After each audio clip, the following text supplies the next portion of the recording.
போன வீடியோ நம்ம எதை பத்தி தெளிவா பார்த்தோம்னா, சூரியன் உச்சம் பெறக்கூடிய இடம் என்ன, அந்த இடத்திலிருந்து அவர் கொடுக்கக்கூடிய நல்ல விஷயங்கள் என்ன, நல்ல சேர்க்கை பற்றா எந்த மாதிரியான பலன்கள் கொடுப்பாரு, கெட்ட சேர்க்கை பற்றா எந்த மாதிரியான விளைவுகள் வரும் அப்படிங்கிறத பத்தி பார்த்தோம். ஸோ இப்போ சூரியன் உச்சம் பெறதை பத்தி மறுபடியும் நான் என்ன சொன்னா, அடுத்த 12 ராசிகளுக்கு சூரியன் உச்சம் பெற்றிருந்தா எப்படி இருக்கும் அப்படிங்கிறத பார்த்தோம். இந்த வீடியோ நம்ம மேச ராசிக்கு சூரியன் மேசத்துல உச்சம் பெற்று இருக்கும் பொழுது மேச ராசிக்கு மேச லக்னத்துக்கு என்ன மாதிரி நற்பலன்கள் வரும் அப்படின்னா, அதிகார தோரணை அதிகமா இருக்கும், செல்வ செழிப்புகள் கொடுப்பார். அதாவது சூரியன் அதிகாரம் தானே, அவர் எப்படி செல்வம் செழிப்பு கொடுப்பாரு அப்படின்னா, சூரியன் உச்சம் பெற்ற சூரியனுக்கும் அந்த பண்புகளும் இருக்கு.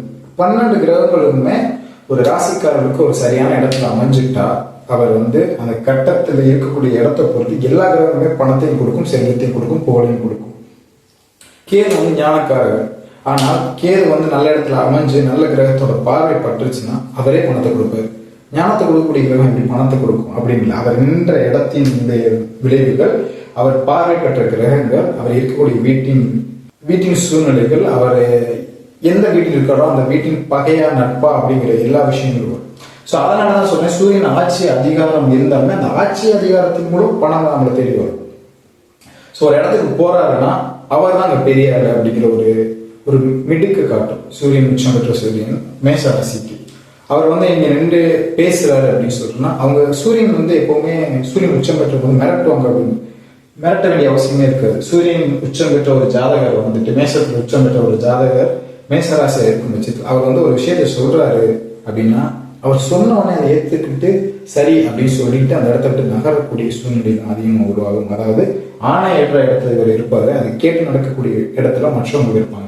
ஆனா சில பேருக்கு தோணும், சூரியன் எனக்கு என் ஜாதகத்துல சூரியன் உச்சம் பெற்றுதான் இருக்காரு, நானும் மேசராசி தான், ஆனா நீங்க சொல்றது அந்த அளவுக்கு நடக்கல அப்படி என்ன மாதிரி சூழ்நிலை நடக்கும் அப்படின்னா, கெட்ட கிரகங்களுடைய பார்வை பட்டுட்டாலோ இல்ல கெட்ட கிரகங்களுடைய சேர்க்கை அந்த இடத்துல வந்துட்டாலோ இந்த மாதிரி விஷயங்கள் நடக்கும். ஆனாலும் உச்சம் பெற்ற சூரிய தசாபுத்தி வரும்பொழுது அதற்கான விளைவுகளை பலன்களை கண்டிப்பா கொடுக்காம அந்த இடத்த விட்டு போக மாட்டாரு.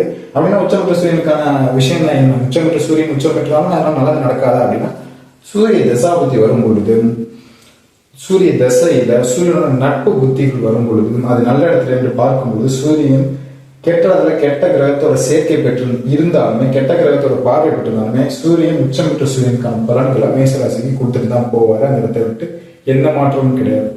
இரண்டாவது ஒரு விஷயம் என்னன்னா, மேசராசியோட அதிபதி யாருன்னா செவ்வாய். ஜெனரலாக செவ்வாய் யாருன்னா சூரியன் அதிகாரம் செலுத்தக்கூடிய ஒரு கேரக்டர், டாமினேட் பண்ணக்கூடிய ஒரு விஷயம். நான் சொல்றதை நீங்க கேட்கணும், சூரியன் சொல்றதை நீங்க கேட்டீங்கன்னா சூரியன் ஒன்றும் பண்ண மாட்டார், நல்லது கொண்டு போயிடுவார், கோவப்பட மாட்டார். ஆனா செவ்வாய், அந்த ராசி அதிபதி யாருன்னா செவ்வாய். செவ்வாய் ஏற்பட்டாங்கன்னா ஒரு சண்டைக்கு போடக்கூடிய ஒரு போர் நடக்குதுன்னா போரோட படை தளபதி செவ்வாய். அப்ப அந்த இடத்துல போனா சண்டை போட்டு ஜெயிக்கக்கூடிய ஒரு கிரகம். ஆனாலுமே செவ்வாய் நட்பு பெற்று இருக்கும் பொழுது சூரியன் அங்க உச்சம் பெற்று இருந்தாலுமே அவர் முகத்தை பார்க்கும்போது நமக்கு ஒரு பயம் வரக்கூடிய சூழ்நிலை. இவரை பகைச்சுக்கிடக்கூடாது, அதாவது எதிரிகளுக்கு. மேச ராசியில உச்சம் பெற்று இருக்கக்கூடிய சூரியன் மேச ராசிக்காரர்களாக இருக்கும் பட்சத்தில் இந்த மேச ராசிக்கு எதிரிகள் உருவாவாங்க இல்லையா, அந்த எதிரிகள் இவர்கிட்ட வச்சுக்கிடக்கூடாது, இவர்கிட்ட தொந்தரவு பண்ணக்கூடாது. இல்லாட்டினா நம்மளுக்கு அந்த செவ்வாய் அதிபதி நல்ல இடத்துல அமைஞ்சிட்டாரு அப்படிங்கிற பட்சத்தில் அவர்கிட்ட போய் சண்டை போடாமலே தொட்டு போயிடுவாங்க எதிரிகள். அந்த அளவுக்கான ஒரு சூழ்நிலையை இந்த உச்சம் பெற்ற சூரியனும் இந்த நல்ல இடத்துல அமைஞ்ச இந்த வீட்டின் ராசி அதிபதி செவ்வாயும் சேர்ந்து அந்த பலன்களை கொடுப்பாங்க. அதனால அதனால என்ன பலன் அப்படின்னா, ஒரு இடத்துக்கு நம்ம போறோம்னா அங்க நம்மளை ஜெயிக்கிறதுக்கு எவனுமே இருக்க மாட்டோம், நம்ம தான் அது போட்டியில கலந்துக்கலாமே நம்ம வெற்றி பெற்றோம் அப்படிங்கிற மாதிரி ஒரு சூழ்நிலையை உச்சம் பெற்ற சூரியன் மேசராசிக்கு செவ்வாய் ராசியின் அதிபதி செவ்வாயும் நல்ல இடத்துல அமையும் பட்சத்தில் அந்த பலன்களை கொடுக்கும்.